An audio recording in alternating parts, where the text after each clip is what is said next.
314 Music. Kumpi nawe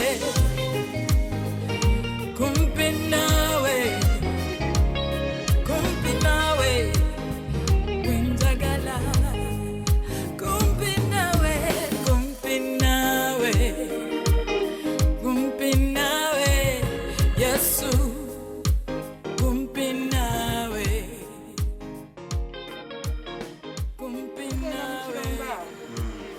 Yesu agabiddeyo ku bantu emmere. Amina. Bwe tuli baweereza ba Yesu naye wembalabye ne nga nsabbayisaako mmere kansooke mbala ku mmere ate n'oluvannyuma tutwale bannange nga tusanyusa okukulabirira kale bulungi nkadde asuza otya eyo obanfukamire ne bwotafukamira papa bulungi bange mwasuze mutya eyo katonda nga mulungi nnyo Mukama mulungi agabirira abantu be obudde bwonna ekiseera kyonna naye Yesu ayagala abantu ffenna tulokoke era temufa nga temulokose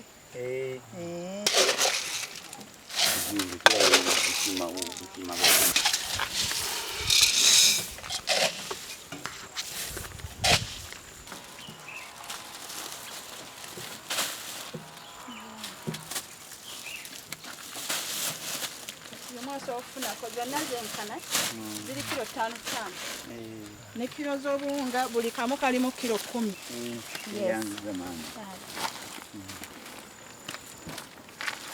Yesu ayagala abantu ffenna tulokoke yensonga lwaki asazeewo okubagabirako ku mmere era ng'eno emmere Mukama waffe Yesu Kristo yagibawadde so mbaagaliza okuba nga temufa nga temulokose kubanga Katonda bwe yayagala eno ensi n'okuwaayo n'awaayo omwana we omu bw'ati si kujja ku nsi kutusayira musango naye buli amukkiriza abeere n'obulamu obutakola ki n'ebyo ebirwadde ye muŋŋambye ebibaluma nkikakasa bigenda kuwona mu linnya lya Mukama waffe Yesu amukkiriza abeera mulamu ku nsi ne mu ggulu kale mbagaliza okusanyuka obulungi era nga wanaabaawo obwetaavu tujja kukomawo twongereze ku ekyo Mukama abawe omukisa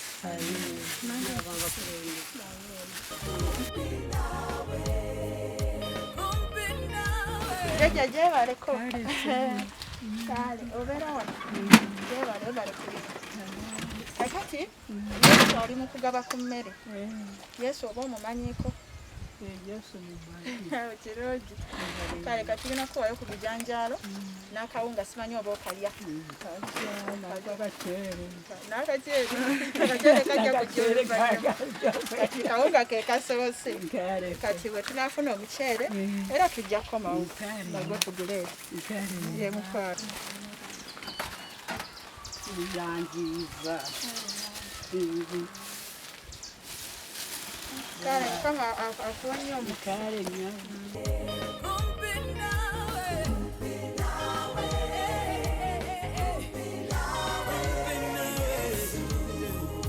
Bale muli mutya mwenna mubeera wantu wano tusanze Yesu mu kkubo n'atuwa emmere eno kugireete era ne tumugamba nti Yesu amugambye kiseera kye tulimu kyakulokoka era ye mulokole jjajja mulokole kitiibwa kigire Mukama ngaye kati Yesu yamwereza emmere eyo onna omulundi omulala yo tunaafuna omukisa era nga tudda kwongera endala bakuyitani Justin kale nze munyenye yaka yakuzukusa eye yake jjajja mundabire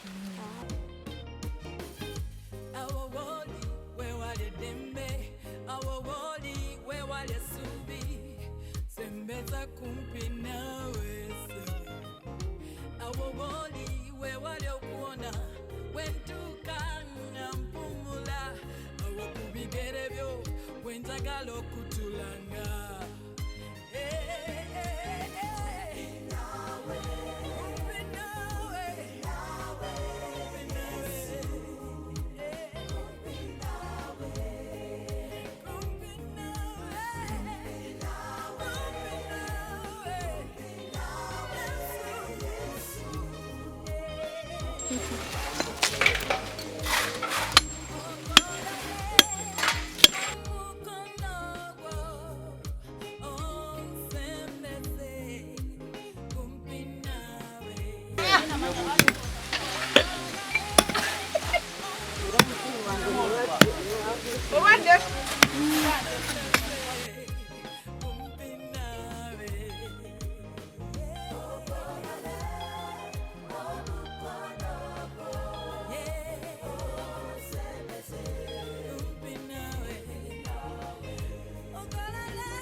Yokaana 3:16 yagamba nti kubanga Katonda bwe yayagala ensi bw'atyo n'okuwaayo n'awaayo omwana we eyazaalibwa omu yekka nga buli muntu yenna amukkiriza aleme okubula wabula babe n'obulamu obutaggwaawo kubanga Katonda teyatuma mwana we omu ku nsi okusalira ensi omusango wabula yamutuma ensi erokokere ku ye. So Yesu Kristo abadde emmere eno ayagala abantu ffenna tulokoke. Nange nali musiraamu era nendokoka. Kale tekiriiko nti oli mukatuliki oba oli wa Seventh-day oba oli mu kibiina kukola ki okulokoka. Mbazaamu amaanyi nga mbagamba nti mwambere temusuubira nti waliwo ekigenda okujja gye muli n'ebirala bingi bigenda kwongera okujja gye muli era temubisuubira.